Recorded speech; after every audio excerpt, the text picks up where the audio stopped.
Tetereswa na zile za kuona izilocha na zile za fariwa na zile za chimbile mara lini mzimu atendera uchimbile. Amen. Yeah. Amen.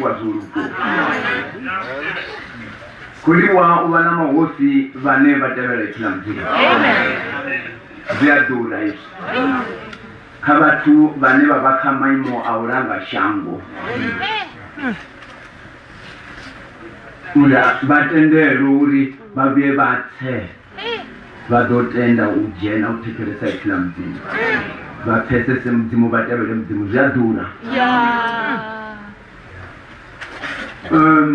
Ngauri ziduro za ilishango zita uri batu bafambane na mzimu bawana bono pira mzimu wakufanira umuwana wona bawana bono pfuka wakufanira umutekezi ngano mzimu uje uwanalanga ndira ine yaleruwa yonyadzise yawo zvino uri muntu awana mzimu nawo kajidulo kanitani ufanira utsadalingane navo yona ndokone iwana ndirawo marara dadzura nta autodzurene pana azongwana mzimu uzochimbira awana zvitu zvote zvanta zvamaimwa anta atamwabuda awana namabhokisi oyu muguruka anta mara usina mzimu koliwo wana mzimu wemyanga nokutia ngaliwo chii zvotofunwa nga mzimu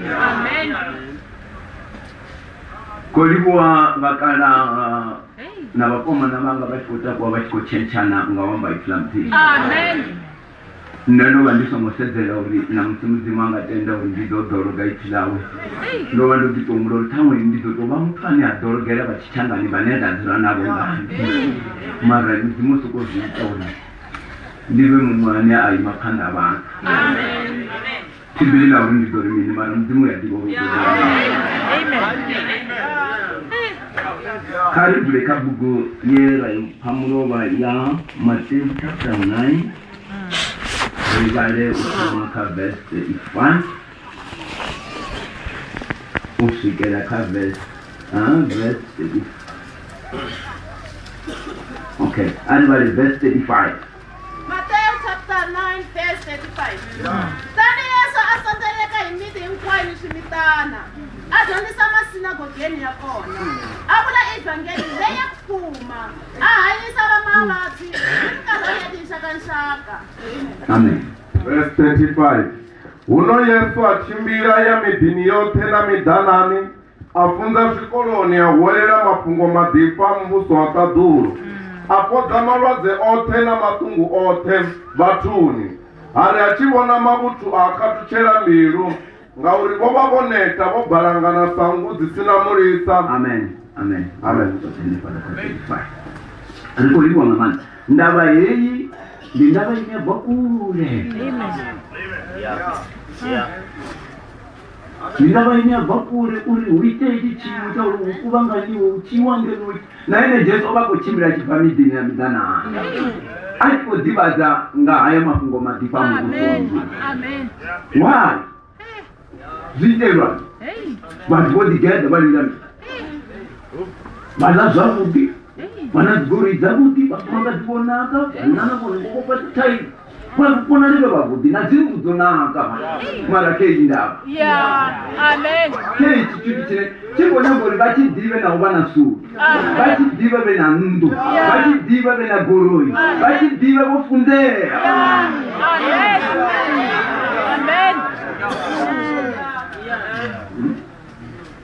Why you should come and go out to land in about what with more food now? Alanga said that Ubapa sang it to me a day. Mutoka Ubani, I think I am a Musi. I'm going over Shamba in the Amen. But Timunia a day, Mutapamana on in Z. About the Susikana Musim Wanga. Teacher, I like to Marian, Telohe. Mara, muna watu korito. Amen. Uko ni zimantana pa. Amen. razimo rave ratopedza kutoitwa chitavelo no ikunototodzea chimwe chikukadhe chimwe chingatavelo mutu raumbirayani na mungatodea kukadhe ine ingaita kuti mutu akonodzivuruwa akonodziva zori kuna mudzimu mani kuna mudzimu apashina mana chidivini akandingatosedzera zvakuti unganopa chimwe chikapi chitwa zorima ungarindokuya ndava nayo humwe samwe omana ungasichadziva zori kani walingedza nokutoda wasedza kuti vanga vazvinyanga ona maratizori hai maratizori una mudzimu umwe pesi una mudzimu umwe pesi mimi yaishiyalira iya utoda kupeti maritoni nono wamakhova achekasvika shangoni asizviwa opava chikoda vala mashamba vona vana 65 years matina ndikhova la 65 years echatoya achakudiva yani achaivona nandiri umirayo mara khovi mwana wachipambano ozvivona zori arali asatutakuwa aringavoni ndira dose aunana muti anadomeraya avala timu ya edini mutu uri kukakisana na mudzimu achibvaona otopandelo nanuvona upandelwa uti ova ekoti ova yene mudzimu wafanaa chimusa chimwe na chimwe nazvidaka namicherula atozvipa madzina abe mutu nikosi natoseka nanguruve ichiti nguruve yefonga muntu aivoendwa namudzimu nakuva muichitukoro mundi muntu uaipa ilo dzina aivona zvinokova entahana ende achipa dzina nanamusititetee auchitentani kuntu nanamusiteko nokuanga munhu aivona kuhuva neera varikawo mara urifere mungodarizadisa rahera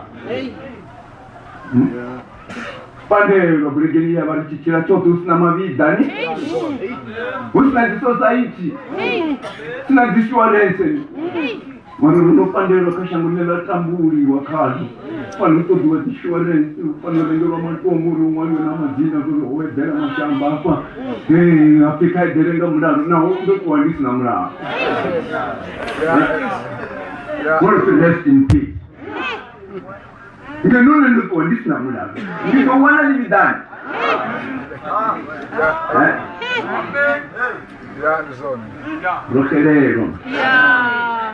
Amen. Mutu arudi mudzimu arusadari. Oyo mutu zvino onoita zvautare zvokakisa yaurune ubebe yari kakisa. Katopandelwa patsini. Ngari ovaona munhu wakuchiro kusapenda anamufuta wono. Amen. Wakuduya isachanga. Ala atafaida kuchinya chiya. Amen. Afika biserenga. Wasugiwa mukara na mkegu. Waberani. Ndiye mudzimu awana bono kata achibuya mudzimu ezachika wana wawudura utowozura chi odowero wandayera chachote chachamataba. Because Adam. Amen. Namu upara stabona rahuni mudzimu mwana. Munana mkegu bono dzumba wakati asi. Babona Mary chinga ina murunzi une vangakono dzumba. Bono chinya panga mti. Dzumba yatokuduri. Ungapi na? Ulindi hapa ndo zimama ngabindobona uri atunga marachi. Ibila mzimuliri ndinyi we audivisa. Aliri ndinyi we auduzani. Ndinyi we audivisa zori aungu ambara na.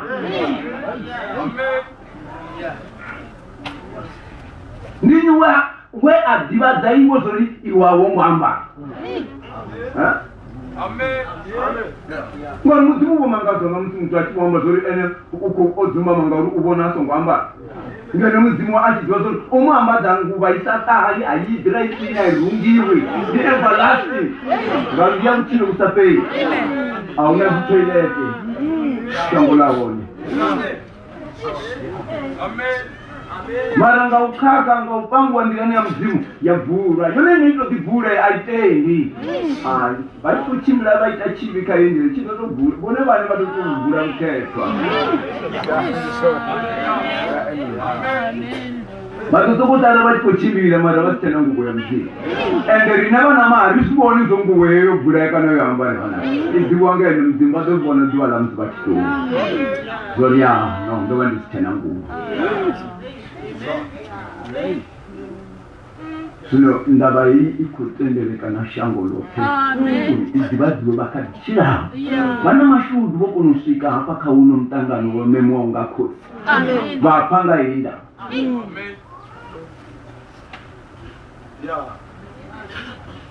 amuditi shango losemwa lote ndava yazovaita iwe namufumakazi nanowaeya hazvina ndava muuri ndinowa mwari usadzi mana ndiuri nochinya shango losemwa lasemwalwe mudzimu adova avana chiridza adova avairukera avaitera kuti avambadza marekwa uri vavona ri kudzumba toni ngauri mudzimu ndi warikuru mara arari ndatosedza mutu ova chikonochira chikonohamba nachipuka chamupa vavachipana vachiti varuwambo rwakoromo ichikonotenda yarava mara kubva hapo tuzvamuzichinyana zvose ende dzipuka nadzona edzo dzipuka dzotosemwa ngandava yaulosemwa mutu asemwa shango lo tova usina mita shango nini yaritanga mara ubva ilodzivai atomisa mumera mirenje shangu tumusova nazvikovokova namagwana mutu atindi yachimbira chamutavo watuudza vatsimunyaitita skerana namudzimu nguvo ye yavhurwa mutu puka dzongovhurwa nana musi puka dzichizoyamba dzotosemwa ngandavori dzone dziyafa zvino dziyashidziwa dziyavhurama mara dzone adzongovhura nguvo dzodziyambana nguvo yauketwa mudziyo kochimbira isongwambara bhachi isongwamba iyafaniro nga zvine yavasoma koro munezvi yafaniro nga zvine yavasoma mara vadzobvura vone vachimbira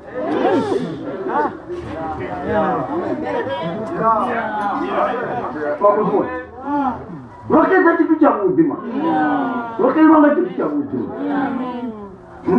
dzidzira ikune dzikodhura rikuva richichenja zvidzidzo rikodhura uifambara dziva richi machero okuona chichingache chavudzi rova rikodana vakeguru apa rikolaisa ngangoma achibvisana chechava chitikodziwa ngacho apa nezezendionizve vakeguru vacho tipidesikuvafu ari kuyodzura mwahangi umazuva maviri pesi pana utuningafu ngauri vachenja dhuva nadhuva mara ngaverova rikadziva timunia edeni rovosinana muwavo mara nazviguto rinigafu nazvemaro zvine vafaniro chenyi ngaroona vana bhiko ronamba muviri wa bhiko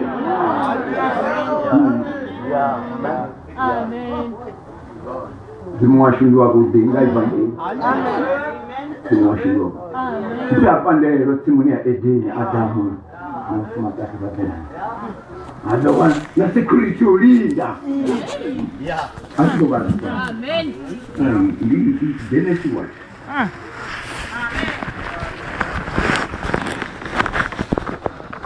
Genesis chapter 3, Everybody in chapter 3 from verse 22 kusukela 24. Genesis chapter 3 verse 22 kusukela 24. Verse 22. Uno Yehova muzimu waringezviha mutu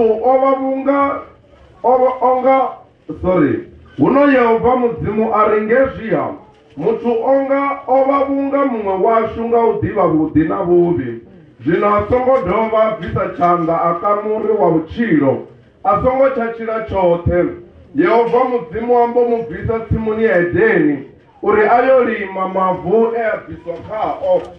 Verse 24. Apandela mutu adzudza vakerubhe tsimuni yaedheni tunga yekubva dhuva na lupenyo lwa chuta itungezawo abawulinda ndira iya umurini wa buchiro. Amen. Amen. Yolindwa iyo ndira azibana na changa. Genesis 3 verse 22. Kutani Yehova Xikwembu aku maswivo munhu u hundzukile a kotisa un'wana wa hina loko ku ni ku tiva leswo saseka ni leswo biha kambe sweswi a nga fanekeli ku tshambuluka voko a teka na wona murhi wa vutomi a dya a hanya hi laha ku nga heriki. 23 kama loko Yehova Xikwembu a n'wi humesa entangeni wa Edeni ku ya rima misava leyi a nga humesiwa ka yona. 24 a hlongola munhu a veka etlhelo ra ku vuxaka ntanga wa Edeni etikarubini leti tamelaka pfuku leri vangamaka hi matlhelo hinkwawo a ta sivela ndlela ya munhu wa vutomi. Amen. Amen. Halinga agenda security yo para zwi hali sipenyao. Ya changa ni yo para pfumuni la hali pamatumbo. Ni penyao. Uri muthu atomubya doba a mutoti a jena hapa futhi. Osehema kabere ndandi. Uchinya, tumota doba jena hapa. Kuna mtu akuchiri kutafei. Ono bipa umtwa hache wakudi. Unyongo ati ubanga mabiza Edeni. Unyongoita ube na zwaro hapa Edeni. Kabelenda yo ferandandi. Hapo wabali tinilinda tukupia pazamani. Nana mtutori. Amen. Amen. Haruona gori bagai bake guduma. Mara koli wa Islam. Koli wa mzimori tabela ungai. Amen. Hele ipila no tosala nikitebela mzimori ngola kunipuri wananga ndile yona umela yani. Amen. Ara ntingaitenda hindi ya umela yani. Amen. Ara batingaitenda mkeguru.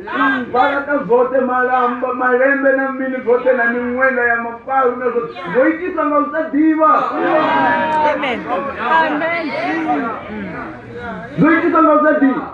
Ngaumuya mutipa zote. Utotea mzimu. Mwana ndika mwana gaina. Mwana kuwana muri mwana kutugeto mupaseri ndukoza mwene panda kumana kumana. Muya kwamba unachitu kuwana. Amen.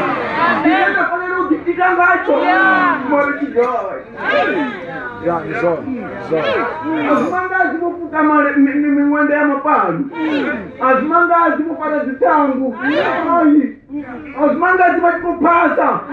Wetu sanga usadiva bakotoka mzimu. Amen. Bakotoka mzimu. Tunatu kwamba ene mzimu wa mkuu. Ono wani muya wabu wakolila. Amen. Yes. Amen. Lord Jesus. Amen. Yeah. Oyo mzimu wela mwana mumianga na zikala zara na msora. Amen. Rwana mzimara rumu mwana na rufu abachadu mtaka. Zikoma zofunga wafunga. Zikoma zofunga. Ala rumu mwana mzimu huyu. Na utai inga rema ya sumba ulilinga siku wele na mabato mabachila zita yusme zaita. Amen. Aga wakona mwya ni bachili ugaru dukaureza. Ugaru wasika ezi. Ugaru wasika pandamu. Amen. Amen. Enda uli. Vamu wano mzimu. Tuurana kumbela tare. Amen. Nero upandela pala Edeni. Uli ndoveni mwela pala. Upano to ikitani. Banyo kuchita isi okula. Sasa umbela pala eno kawe ya mapandela. Banyo kuchita anu. Ama kuzewe plani ne wakona nga ikile okula ya umbela pala. Ende baso ngoita chitu. Tuto kwa jama pezi mwone walila nga mbilu ya mwoto. Umbela mzimu kwa Glory to God. Amen. Yeye ndira fe. Amen. Sisi hapana timu ya Eden mudimuli ndini we amudivisa ule awongamba. Mara namuti abapezuri ridiviso upini.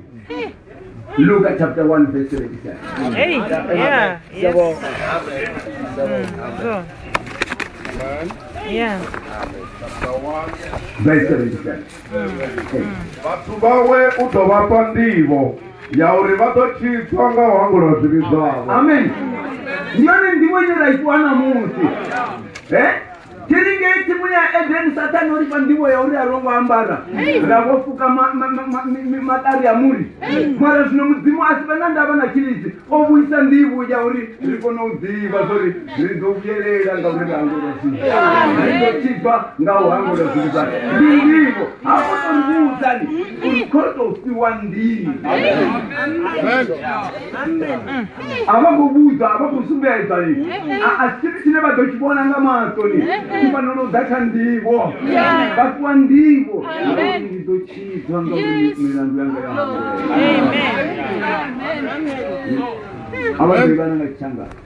Verse 77. Baitoma 76. Yes. Na wena chihlangi, utavurwa profeta wala ngale henhla. Hikuva utarhangela hosi emahlweni. Ekulungisa tindlela ta yena. Utativisa tiko ra yena ku hlayiseka hi ku rivaleriwa ka swa rona. Utativisa tiko ra yena.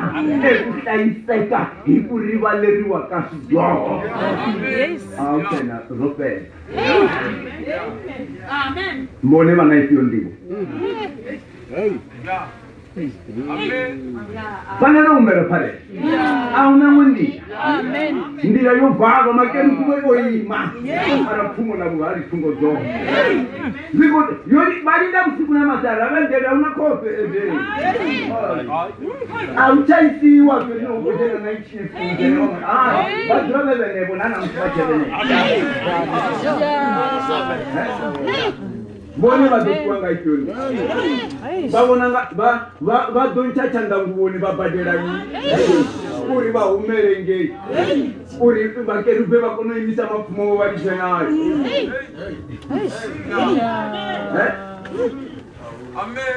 ndinavoni ndiyauri rumbere pare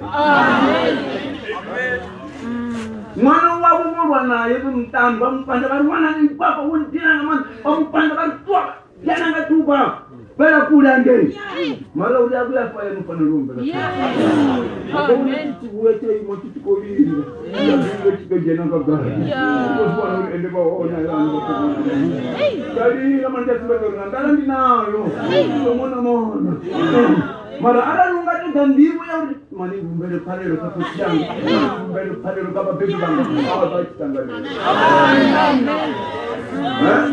Watomona mwana achitanganezera. Jena mwana ngosongo cha dova ya. Ndalikuona mzimu ritana chini. Kumbele pale yo mutitendero zuga ubera ya. Ganzo. Zimwashindwa kuti. Ndazo asikereke hivyo mianga. Asikereke mkoja. Abatezwa mungu.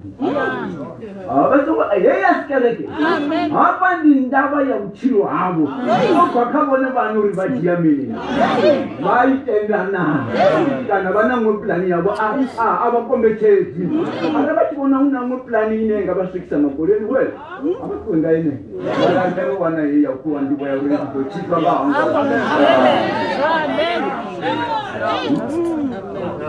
Uitenda pezi. Ainda uikora pezi. Maradrasha. Amen. So autena lufu umutu. Riko varudzera mi. Hoje autena lufu. Ashamba. Ndaido ndiashtabura umutu aatena awuna kwewona acha kwadzitayi. Ndinovulea zone dziya. Amen. Ganson. Rowana mzimu. Rowana mzimu. Amen. Arali vangatenda uchimbilana rine miyanga. Vangatenda vatotenda kuti nawo vachingatuwa pari chibarangana pa vachoedzera vatodei kurna. Namendo wangu rozvi. Bona kati ndingatuwa. Vanguparongo imani. Ai. Ruko kiti madamu jazola wala watu wangola ndo ndilo watu wangwela. Ai, tanti yakundia zvinyi. Vangameta zvino bometa. Akabaki baba vadoba zvapera. Ausena zvino. Utena. Kokotana arezi vatukurungwani. Kurungana amani. Wale ndikute nela kuumela kuti. Mara wewe mtu anya dotomwanga kwangu, kala mlo wamba zola hafi. Wosi. umbera parero abana umbera parero gwego chigwego chawe rufunuru sina mabubu ngalo wana ndira Dimoshu ndo abudima ari bezesi ashopeleza Joana chapter 14 verse 6 ngari ndo namba ringo di padama bane bambera parero umbera parero ngauri ndivo lonoitiwa yaunozocidzwa vahwangoradzidza azvibvi panotsima edheni andi nokuti varongouona mara ruuvona paipini vina mudzimu liribveredza edheni liribveredza adamu laribveredza eva makulu riyavavona ngainipi hai man munango utubvura ngorei rupo chitavero chamwana womudzimu mahara namubhebhu wangu vangasitenda umupfera uri ndiye mudzimu uri koti anga vevambeba kana mianga vevambeba acho vangasitenda asvika vaifamba noni ndionowo mwana wavaitokonochidza azozvingasitenda mara toyo mwana womudzimu nozwa wamudzimu weratokumedza ndimumpo mwana ndandikuona mumpo Chidonokuwa mahara. Vati vairitomboewo vava. Wahana chidonokuwa mahara. Uri chimchidze iwe wachihana wotemba uchidonga mini. Wotemba mini, wotemba uri vana ifyo plani. Kana vana ndavana kuchiro kusapeli. Ipana inenge idziele nusafiwi.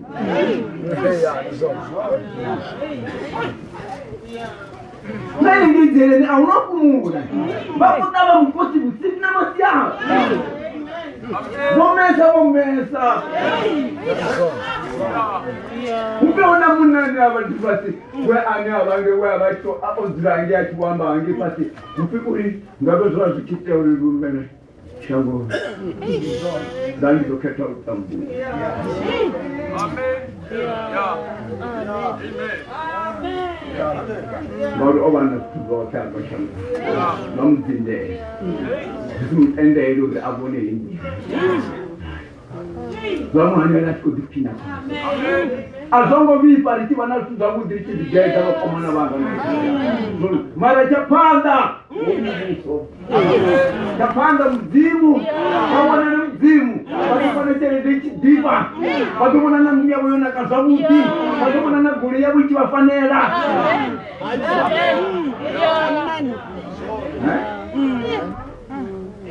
Marara ndibasina umzimu ndiyababuza nawo bangachimbira ngahama ndanya maguru amfika ndima hama watu akazinguza down story mara chikiri chimurava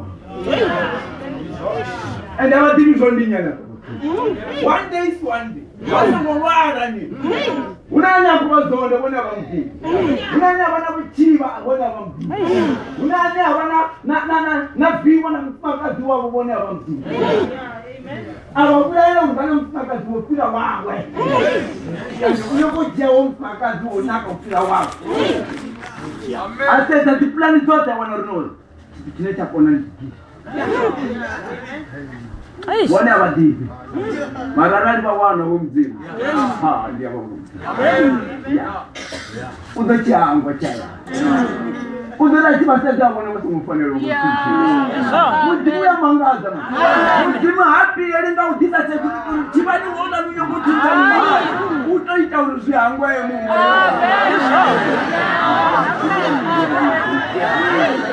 amen 14 verse 6 John verse 6 Yesu akukayena imina ndala nikutomi mtisi akuna mundu lengatakatana loko kuharami amen amen Yesu amubuzari ndine ndira na mafungo ngona buchiro auna ne adakotsi arali asatinda nem Yesu kwa ati ndizo woni wanyagwa akotinga yini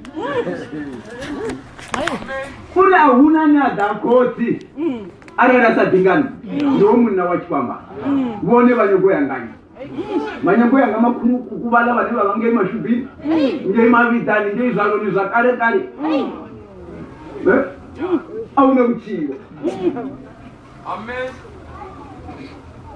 auna otendero kuya kotara rasana nurina makeruba no banga Tingatamo araronga utingatamo uyaphi unachanda mubuni chine chingaitiwa babe abasika pala makirubu yanga sibavulele munango olibajene ngoja chene tinjinga mani ngangitene babere nero budope arivule ni ngalo mutosengo pandela ridobuza ngawe aribuza zori lindi akorivulele arali asongoribuza ende uri ababuze bone bafanele umbela pare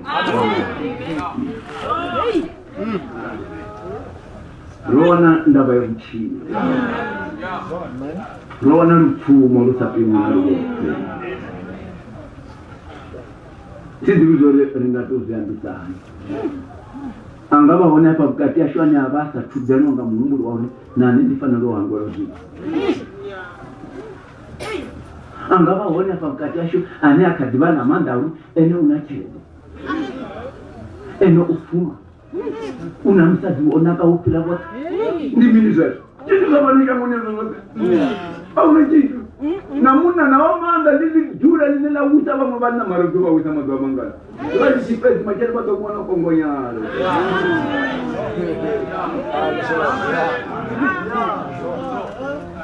ende akuvula wanga chivi Apo kongonya zanga ngabugoza azo zini abanazo ngawuzalina shamupete zo wita mulindi Amen Mara mzimu lichera chilizira wana rupfumo rusapimo Amen Likitazaba msanda lipandi chimangalo na haina Riba kololo na nini kololo Dua mashamba Mara Uri haba bana bamukoma na wanga uri banga idibane ndela chidinde Ngana uri hitanga na richezi ngurungoni udwana mafunga onene ovulisa bafuma kazi madamunda yini upano itwa zezo za tsiko za oni bana ifanoro sha mutu ofu afuno zibona da ririnda mutu ngomgokisi